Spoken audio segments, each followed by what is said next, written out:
नमस्कार साथियों। आज हम भगवान गणेश की एक बहुत ही सुंदर कथा आपके सामने सुनाने जा रहे हैं। ध्यान से सुनिएगा जरूर। देवलोक में असाधारण कोलाहल था। समस्त देवता ब्रह्मानंद के आसन के सामने एकत्रित थे।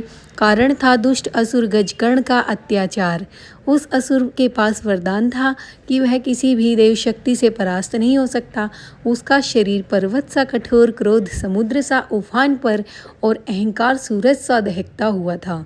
इंद्रदेव चिंतित स्वर में बोले, भगवान, यदि शीघ्र किसी उपाय की खोज न हुई तो वह असुर तीनों लोकों के संतुलन को छिन्न भिन्न कर देगा।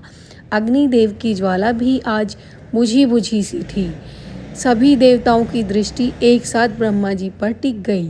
तभी ब्रह्मा जी बोले, समाधान तो है, पर वह सामान्य नहीं। उसे केवल भगवान शिव और देवी पार्वती के पुत्र ही कर सकते हैं, क्योंकि वह बुद्धि के भी पर्वत हैं और बल के भी सागर हैं। इसके बाद देवता कैलाश पर पहुंचते हैं, जहां पर भगवान शिव हिमधवल ध्यान में लीन थे और माता पार्वती प्राकृतिक शीतलता में प्रसन्नचित्त थी। नंदी अपनी निश्चल निष्ठा में तल्लीन और गणेश के इर्द गिर्द उनके गण मंडरा रहे थे। गणेश जी आज असाधारण प्रसन्न थे। वो मोदक की सुवास में डूबे हुए थे और बीच बीच में अपना प्रिय मूषक अश्वत्थामा से बातें कर रही थी। उनकी गोल गोल आंखों में ऐसी पवित्र चमक थी मानो किसी लवचंद्र की लाज हो। अचानक देवताओं का समूह आ पहुंचा और शिव पार्वती को प्रणाम किया। कथाओं का तूफान ठहर गया। गंभीरता पर्वत की तरह खड़ी हो गई। शिव बोले, देवताओं, आप यहाँ कैसे? इंद्रदेव ने समस्या सुनाई। पार्वती का हृदय द्रवित हो उठा। गणेश, तुम्हें ही इस विघ्न का नाश करना होगा, पर ध्यान रहे, बल से अधिक बुद्धि का प्रयोग करना। गणेश जी के मुख पर सौम्य मुस्कान छाई। माता, आपका आदेश मेरे लिए वचन नहीं, वरदान है। और इसी प्रकार गणेश अपने मूषक वाहन पर सवार हुए। आकार में छोटे पर शक्ति में सृष्टि का विस्तार। आकाश ने मानो उन्हें देखकर अपना नीलांबर और भी गहरा कर दिया। असुर गजकर्ण एक विशाल पर्वत शिला के मध्य अपने दैत्यों के साथ गर्जन कर रहा था। उसके कदम जमीन पर पड़ते तो धरती कांप उठती। उसकी सांसें ऐसे चलती जैसे प्रलय का तूफान हो। जब गणेश वहां पहुंचे तो दैत्यों में उपहास की लहर दौड़ गई। अरे, यह गोल मटोल बच्चा हमारा क्या बिगाड़ लेगा? पर मूषक की गति और गणेश की नज़र दोनों स्थिर थी, मानो समय ने भी उनके संकल्प को दंडवत प्रणाम कर लिया हो। गजकर्ण ने कठोर गर्जना की, कौन है तू? गणेश बोले, मैं वही हूँ जिसके नाम से विघ्न भागते हैं। गणपति, मैं युद्ध नहीं, समाधान लेकर आया हूँ। असुर ठहाका मारकर हंसा, तुम मेरे अहंकार पर उपदेश की वर्षा करने आए हो? गणेश शांत थे, चांद की ठंडी किरणों की भांति। अहंकार अग्नि की तरह है जो स्वयं को भी जलाता है और संसार को भी। यदि तुम अपनी शक्ति का उपयोग संरक्षण में करो तो तीनों लोग तुम्हारे सम्मान से दीप्त हो उठेंगे। पर अहंकार अंधा था।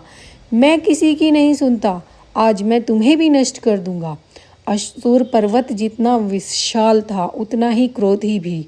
वह गरजता हुआ गणेश की ओर बढ़ा, परंतु गणेश अचल थे, स्थिर, धीर, संतुलित। अचानक उन्होंने अपना अंकुश उठाया। मूषक बिजली सी फुर्ती में छलांग लगाता। असुर के वार गणेश तक पहुंचते ही दिशाहीन हो जाते, मानो उनके निकट आकर क्रोध की ज्वाला स्वयं ही बुझ जाती हो। गणेश ने मंत्र फूंका। क्षण भर में वातावरण बदल गया। असुर के सामने दर्पण प्रकट हुआ, जिसमें उसका अपना विकृत क्रोध से भरा चेहरा दिख रहा था। गजकर्ण का हृदय कांपने लगा। यह मैं हूँ? गणेश बोले, हाँ। शक्ति का सौंदर्य तब तक ही है जब तक वह संयम में है। जब वह अहंकार बन जाती है तब रूप विकृत हो जाता है। असुर के भीतर पहली बार पश्चाताप की लहर उठी, मानो शुष्क मरुस्थल में अचानक मेघ उमड़ आए हों।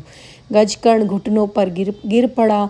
गणपति, मैंने तीनों लोगों को संकट में डाला, मुझे क्षमा करें, मुझे मार्ग दिखाएं। गणेश ने उसे उठाया। उसके हाथ में ऐसी करुणा थी, लगता था जैसे दो पवित्र सरिताएं किसी तपी हुई भूमि पर बरस पड़ी हों।